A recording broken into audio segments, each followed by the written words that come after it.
One of the nice and interesting parts about being a faculty at VLERIC is the amount of companies that come to us with different kinds of problems. Typical problems vary from, hey, how do I differentiate myself from the competition? My customers are becoming more demanding. I'm having competition coming from cheaper countries. How do I differentiate myself? How do I try to make sure that the customers who are actually getting together to form more buying groups, and how do I deal with coming up with the right kind of solutions? Now, what we propose to these companies is you have to become more customer centric. Now, becoming more customer centric on paper, or the way I say it, looks easy, but companies face a lot of problems when dealing with being customer centric. Typical problems include a lot of resistance to change from their existing employees. Then on top of that, you need to make sure that all members of top management have to align themselves to make sure that they develop the right kind of capabilities and skills in the organization to make sure you deliver on customer problems.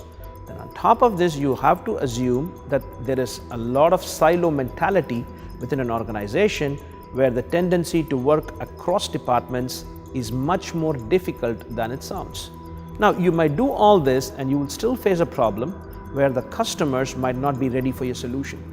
So being customer centric is a lot more complicated, and if you take care of your internal problems, you still have to deal with a structured approach. And to help companies with this structured approach, we have come up with a 5-step plan.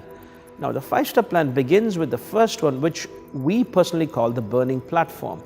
This is a realization within the organization that you as a company have a problem, and we all have to work together irrespective of our silos to come together the customer problem and help them.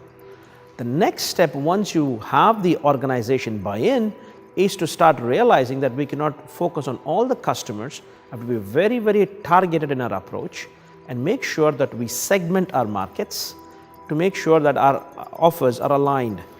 Once we do that, the next thing is to identify what are the typical pain points that the customer has, so that if you can help the customers reduce their pain, the chances of you differentiating yourself are going to be much better.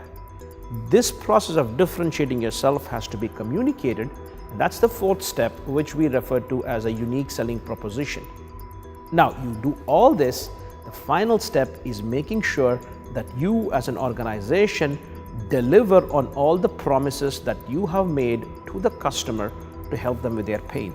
So this is a 5-step process that we propagate to our customers.